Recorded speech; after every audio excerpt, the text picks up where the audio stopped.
नमस्कार, आप देख रहे हैं पब्लिक टॉक और मैं हूं आपके साथ श्रुति। इन दिनों इंडिया दुनिया भर में चर्चे में है क्योंकि कई सारे ऐसे माइलस्टोन हैं जो इंडिया ने अपने नाम किया है। जी हाँ, अगर बात करें चंद्रयान 3 की या फिर आदित्य L1 की, तो इंडिया वो ऐसा देश है जो चांद से लेकर सूरज तक पहुंचने में अपने आप पूरा जान झोंक दिया है।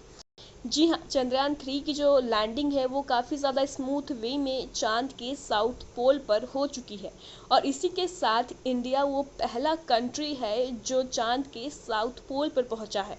अगर बात करें आदित्य L1 की, तो ये वो मिशन है जो भारत का पहला सोलर मिशन है और ये भी अपने सफ़र पर निकल चुका है।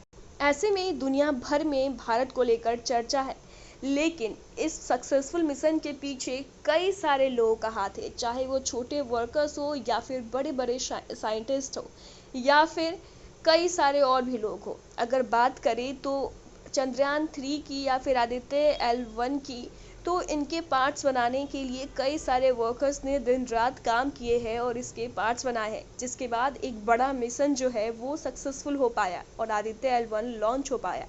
जी हाँ, अगर बात करें तो HEC जो इसके भीतर चंद्रयान 3 की बात करें या फिर आदित्य L1 के पार्ट्स के बनाने की बात करें तो काम कर रहे हैं, काम किए हैं, जिनको कि बीते 20 महीनों से सैलरी नहीं मिली है। अपनी सैलरी को लेकर लगातार वो सरकार से और कंसर्न डिपार्टमेंट से गुहार लगा रहे हैं और लगातार अपने सैलरी को पाने की कोशिश कर रहे हैं।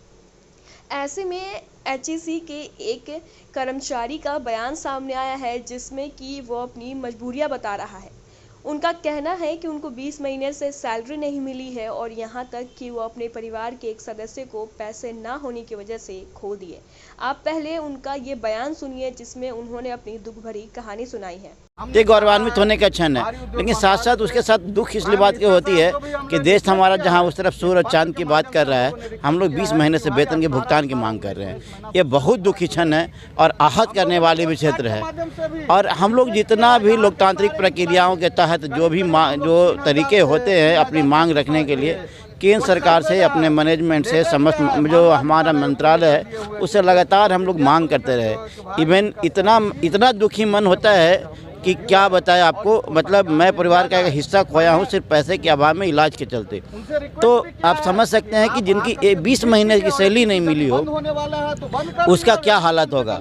और यहाँ इसीलिए सुख के साथ साथ दुख भी है और आहत भी होते हैं हम लोग कि इतना बढ़िया हम लोग काम करने के बाद, मतलब इतने खास महत्वपूर्ण इक्विपमेंट बनाने के बाद, जो कि इसरो के लिए हम लोग लगातार मतलब समय समय पे जो वर्क ऑर्डर आते हैं इसरो की ज़रूरत के हिसाब से भी वो हम लोग सप्लाई करते रहे, उसके बावजूद ये हमारा हाल है। ना समझ मैं इसरो के सिर्फ नाम नहीं लूँगा, इसके अलावा सारे क्षेत्र में आप चले जाइए, सारे सेल BSP DSP बनपुर वगैरह जो भी हैं सेल हैं, इसरो है, माइनिंग है, NCL CCL MCL, even mining sector, defence sector, आपका जो अंतरिक्ष है, सारे क्षेत्र में हम लोग ने काम किए हैं और हमारे अच्छे सप्लाई किए इक्विपमेंट्स का।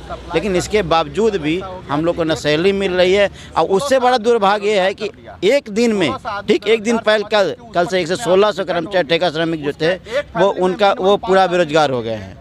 इसके लिए आप समझ सकते हैं कि मतलब एक तरफ तो हमारा देश आगे बढ़ाने की बात होती है और दूसरी तरफ जो है कि रोजगार मारने की काम हो रही है।